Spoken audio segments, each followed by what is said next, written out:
The more you blame uncontrollable factors for your failure, the less likely you are to improve.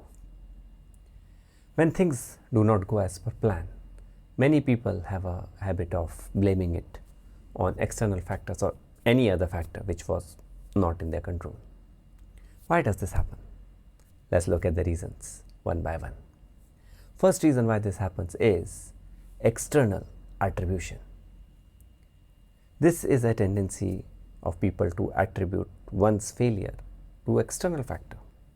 For example, if a student's examination has not gone well, and if you ask the student the reason for it, and the reason given are maybe the weather, maybe the examination hall not clean, disturbance of traffic sound during the examination, the questions were difficult in the examination paper, anything and everything under the sun. Number two reason why this happens is ownership avoidance.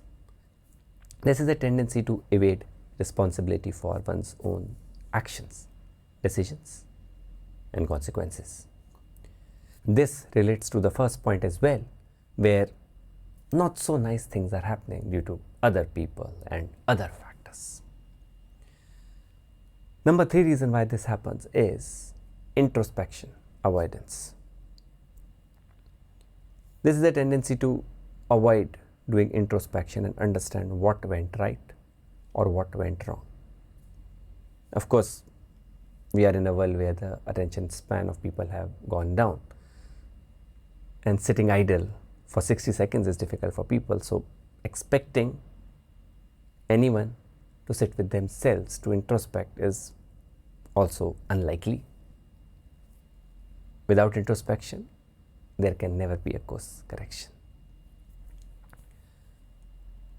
How do we understand if we have this kind of tendency or not? Ask yourself a few questions for it. Did you analyze any of your past unfavorable outcomes, especially in last 1 or 2 years?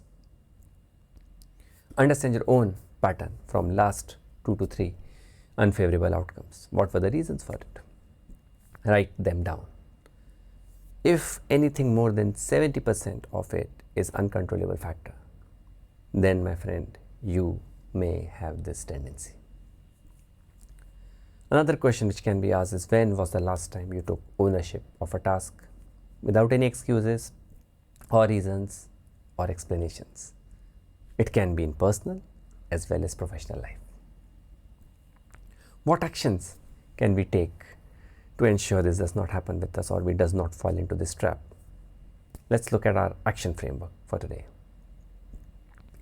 Do a deep dive of your past unfavorable outcomes with a lens of what you could have done better. Try to be as objective as you can be. Second step, in your past patterns, what went wrong in the 30% of the portion which was controllable? In this case, I am assuming that you did a deep dive and you realized that 70% of the factors were uncontrollable and 30% were controllable. Just do a deep dive of that 30% to understand how deep the rabbit hole goes. When you deep dive into the 30%, you will realize there is more than what meets the eye. Next step what you can do is take ownership of completing a personal or professional task successfully. But at the very beginning, define what is success. Have an ownership buddy to keep you accountable for any personal task. In professional, you can even make your accountability partner as somebody who is a peer, somebody who is your colleague, or if you are taking it from your reporting manager, it can even be your reporting manager.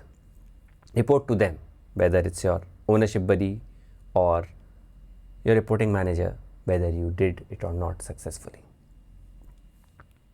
Do remember, improvement comes from understanding what we can do better, not by blaming external factors.